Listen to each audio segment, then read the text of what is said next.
आप सब पर सलामती हो। मैं यासिर रशीद हूँ और आप मेरा वीलॉग देख रहे हैं। नाज़रीन, राना सनाउल्लाह साहब ने ये कहा है कि अल्लाह ताला बानी पाकिस्तान तहरीक इंसाफ इमरान खान को मुजीबुर रहमान जैसे अंजाम से बचाए। अब राना सनाउल्लाह साहब के जो बयानात मुतवातिर आ रहे हैं, इब्तदाई तौर पे बयान उनका ये था कि जो पहले नफ़रत थी वो ख़त्म हो चुकी। फिर उनका ये बयान था कि मज़ाहमत उन्होंने की है, मज़ाहमत का उन्हें फ़ायदा हुआ या हमारी मफाहमत का हमें नुकसान हुआ। फिर उनका बयान ये मंजर आम पे आया कि चौधरी परवेज़ इलाही साहब ने कार्ड कढ़ी है। तो इस तरह के बयानात के बाद अब ये बयान तो इसका तसलसल तब तक जारी रहेगा जब तक ये सियासी मंजरनामा क्लियर नहीं हो जाता। एक सॉफ्ट इमेज डेवलप करने की कोशिश की जा रही है एक तरफ से, और वो उन लोगों की ज़बानी डेवलप की जाएगी जो लोग पुराने सियासतदान हैं, यानी ज़ीरक सियासतदान हैं, उनकी तरफ से उसे डेवलप किया जाएगा। अब इसमें चीज़ें ये हैं कि जो सेकंड टियर लीडरशिप है उनकी तरफ से बयानात कुछ और तरह के आएंगे, क्योंकि अभी हालिया मंजरनामे में जहाँ पे हमें ये सारा कुछ देखने को मिलता है, और जब हमें ये भी देखने को मिलता है कि सिफ्स की तरफ से जो दावतनामे भिजवाए गए थे वो इब्तदाई तौर पे अली अमीन गंडापुर साहब को नहीं भिजवाया गया, उस पर बातें होना शुरू हुई तो वो फौरी तौर पे दावतनामा भी भिजवा दिया गया। फिर अली अमीन गंडापुर साहब ने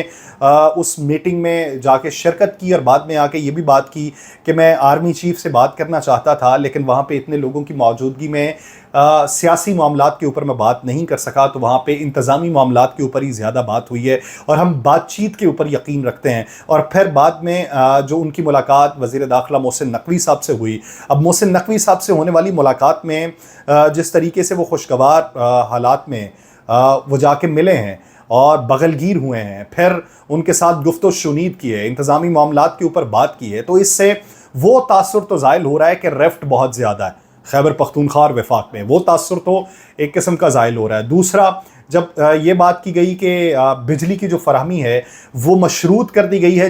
बिजली चोरी की रोकथाम से, कि अगर आप बिजली चोरी को रोकेंगे तो आपको बिजली की फराहमी जो है वो बिला तात्तुल जारी रहेगी। तो अब ऐसी बातें एक मंजरनामे को ठीक करने के लिए हैं। लेकिन दूसरी तरफ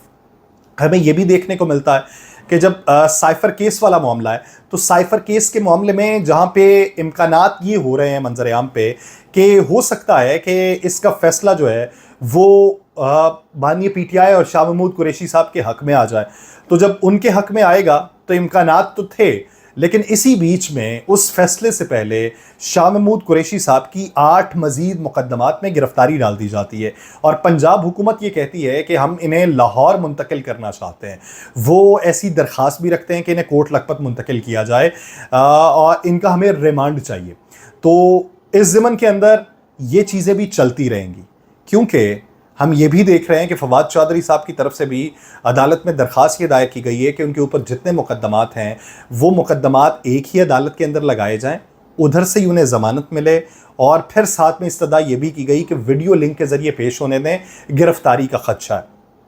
अब ये चीज़ें साथ साथ अगर चलती रहें और दूसरी तरफ आप जो सियासी मंजरनामा है उसके अंदर रिफ्ट के खात्मे के लिए इक़दामात उठाते रहें, तो देखना ये है कि कब तक और किसे ये सूट करता है और इसका नतीजा क्या निकलेगा। क्योंकि वफाकी सतह के ऊपर जो पंजाब खैबर पख्तूनख्वा हुकूमत से रिफ्ट का खात्मा करना है, तो इस ज़मन के अंदर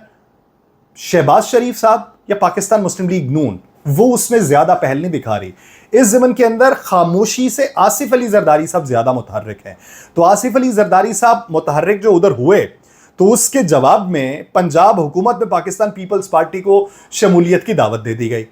अब ये मामले पे पाकिस्तान पीपल्स पार्टी कितना इंटैक्ट रहती है पीएमएलएन के साथ, ये एक सवाल है। दूसरी बात यह कि कल यौम तकबीर है और यौम तकबीर के मौके के ऊपर पाकिस्तान मुस्लिम लीग नून के ताहयात कायद मियां मोहम्मद नवाज शरीफ साहब वो दोबारा पाकिस्तान मुस्लिम लीग नून के सदर बनेंगे। तो इस मौके के ऊपर वो जो तकरीर करेंगे, तो तकरीर के कुछ मंदरजात मंजर आम पे आए हैं और ज़राए ये बताते हैं कि वो अपनी तकरीर में यौम तकबीर के मौके के ऊपर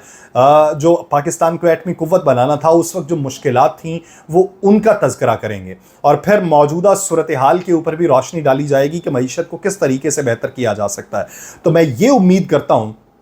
कि जहाँ पे वो मौजूदा सूरत हाल का तज़किरा कर रहे होंगे वहाँ पे इसकी वजूहात भी कुछ बयान की जाएंगी। जब पाकिस्तान तहरीक इंसाफ का दौरे हुकूमत था और उनको 1.5 साल बीत चुका था, تب بھی وہ پاکستان مسلم لیگ نون کے بارے میں تذکرہ کیا کرتے تھے کہ ملک کی بدحالی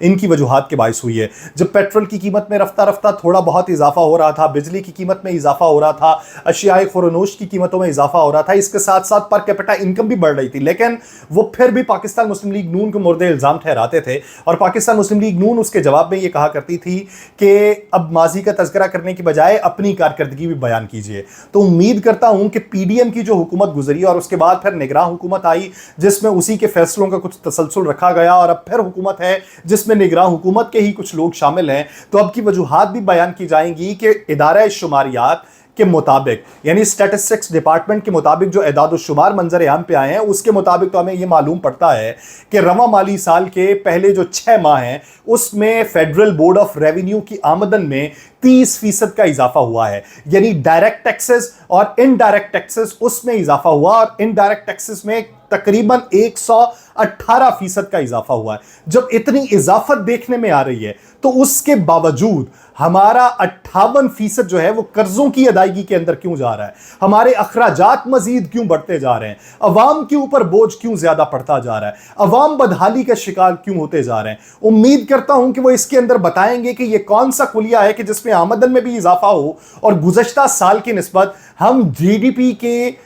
جو شرح ہے اس کے مطابق اگر 2% پہ خسارہ برداشت کر رہے تھے تو اب ہم 2.6% کے اوپر خسارہ برداشت کریں گے۔ اس کی وجوہات بھی بیان کی جائیں گی، پھر یہ بھی بتایا جائے گا اس امید کے ساتھ کہ پاکستان میں جو سرمایہ کاری آ رہی ہے وہ سرمایہ کاری کن ذرائع سے آئے گی اور کن یقین دہانیوں کی بنیاد پہ آئے گی۔ یہ بھی امید کرتا ہوں کہ پاکستان مسلم لیگ نون اپنے کریڈٹ میں جو سی پیک کو رکھتی ہے تو سی پیک میں جو تعطل آیا اس کی وجوہات بھی بیان کی جائیں گی، اور اب حالیہ جو سی پیک کے اوپر اقدامات اٹھائے جا رہے ہیں اس کا بھی تذکرہ کیا جائے گا۔ اور اس سے آپ کنارہ کشی اختیار نہیں کر سکتے کہ میں برسر اقتدار نہیں ہوں، کیونکہ آپ کی پارٹی ہی برسر اقتدار ہے۔ پاکستان مسلم لیگ نون وفاقی حکومت میں بھی ہے، پنجاب کی حکومت میں بھی ہے، سندھ میں بھی آپ کو کوئی مسائل نہیں ہے، بلوچستان بھی آپ کے ہاتھ میں ہے۔ تو یہ بتایا جائے گا کہ جہاں پہ آپ اس خواہش کا اظہار کر رہے ہیں کہ 28 مئی کے بعد آپ آزاد کشمیر، گلگت بلتستان اور چاروں صوبوں میں جا کے عوامی تحریک کو مزید مضبوط کریں گے، اور تنظیم سازی کے لحاظ سے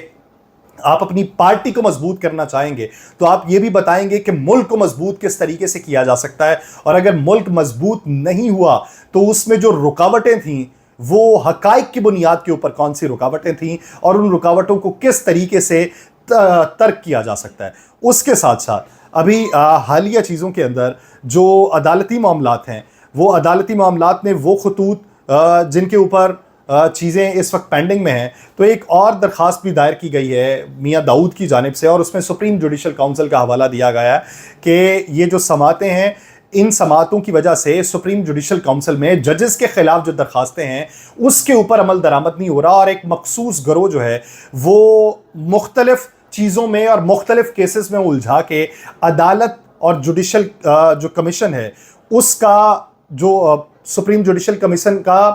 جو رخ ہے وہ تبدیل کر رہا ہے، ان کی سوچ کو تبدیل کر رہا ہے اور ان کے وقت کو ضائع کرنے کے مترادف ہے، تو اس کے اوپر زیادہ توجہ دی جائے۔ اب دیکھنا یہ ہے کہ عدالتی منظرنامے میں رفٹ کتنی حکومت کم کرتی ہے اور بیانوں میں کتنی کمی آتی ہے، پولیٹیکل رفٹ کو کس حد تک کم کیا جاتا ہے، اور معاشی طور پہ کس حد تک مضبوطی کا عزم کا اظہار کیا جاتا ہے، کیونکہ جہاں پہ وفاقی حکومت سے منسلک وزراء یہ بات کریں کہ اس بجٹ کے اندر عوام کو بہت زیادہ ریلیف نہیں دیا جا سکتا، اور پنجاب حکومت یہ کہتی رہے کہ بجٹ میں عوام کے لیے خوشخبریاں آئیں گی، تو یہ جو بیانوں میں تضاد ہے یہ فائدہ کتنا دے گا اور نقصان کتنا دے گا، اور اس کا بار کس کے کندھوں پہ ہوگا، اس کے لیے انتظار کر رہے ہیں۔ مجھے دیجیے اجازت، اللہ نگہبان۔